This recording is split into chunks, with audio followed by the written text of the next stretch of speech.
went to a girls' grammar school, which I enjoyed tremendously, but I didn't work particularly hard. I didn't understand what I was meant to be doing. I didn't understand education at all. But I came out at the end of it with 5 O-levels, and that was sufficient to start training as a teacher. But stopped teaching very shortly after starting to have my son.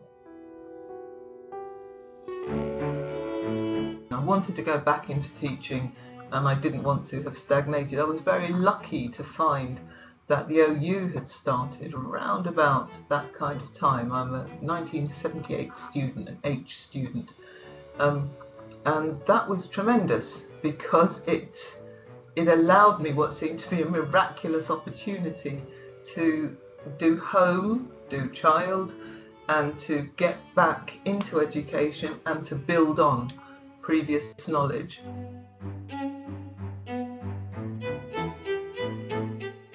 The OU has allowed me to do things step by step, bit by bit, like a ladder. You gradually find the thing that works and the course that you like to do, and courses that fit in with your work as well, and sometimes you like them and they fit in with your work. I was lucky, I suppose, that the OU came along at the right time.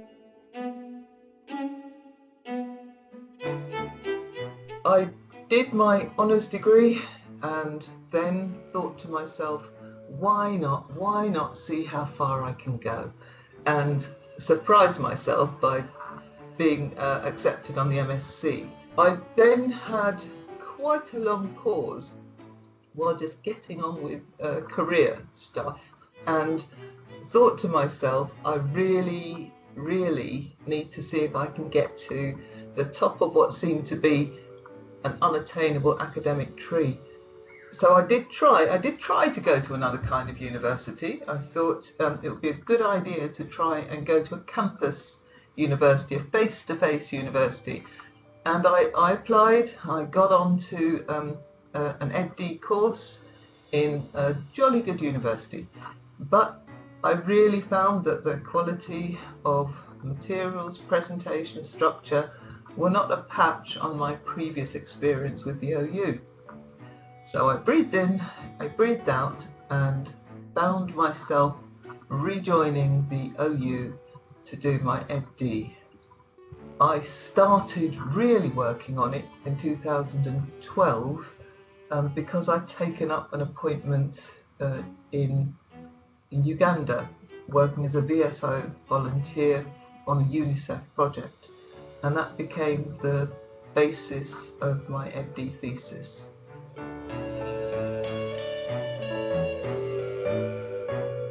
This is about the kinds of things that I'd say to other people who wanted to do this. In terms of the EdD, I would say, first of all, just start. It is a stunningly lovely journey. It's a really well-structured piece of academic endeavour. And in my experience, even if you don't think you can see the end, ACE supervisors will help you to move through it. And I think that's really important. You don't have to see the end, you do have to start.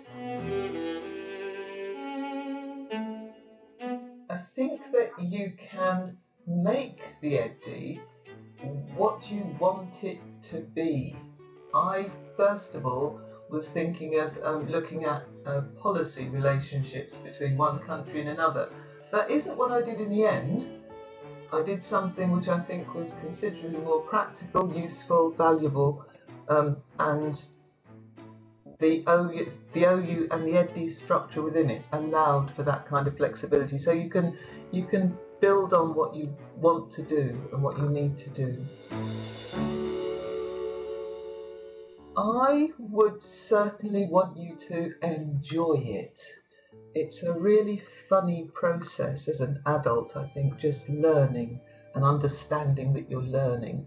And you're allowed these kinds of ways into places that you maybe didn't expect to go into. So it's like, enjoy the trip, it's such a freedom.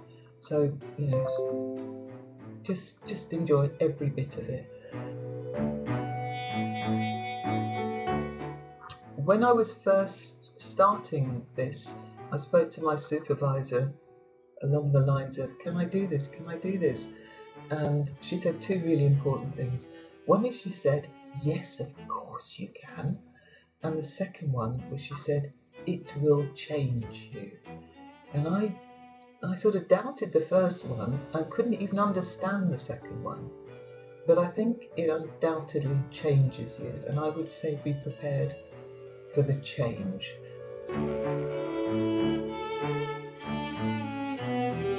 The last thing is to just remember that you will have to either forget about reading fiction or for a bit or for a long time, because you really do have to have a look at, I suppose, what you need to rearrange to find space for this kind of learning. But it might be best to just think that that's something you're putting on one side broadly until this is over. The OU allowed me to see that things were possible. I really, at that time, could never, ever have thought that I would have gone this far in terms of academic learning, and the OU allowed that to happen. In terms of my professional capacity, I've been both lucky and not lucky. When I started off in education, I didn't really know what I was getting into, and I think there were times when I certainly doubted whether this was the thing I wanted to do and whether I was capable of doing it. Having worked through with the OU and having done the EdD, it has certainly helped me with my confidence as an education professional. I don't need to argue all the time now. I don't need to be the loudest voice in a room. I can listen and I can consider what's occurring and why it's occurring. I'm not suggesting that I suddenly have all the answers, but I am suggesting that I don't need to be in every discussion about answers. I think it's doing the work itself has allowed for a good amount of critical thinking and discrimination in where you best put your energies. So I think it's overall made me feel like a more capable and confident education professional, and I think a more capable and confident person generally. It's been a very, very, very good experience.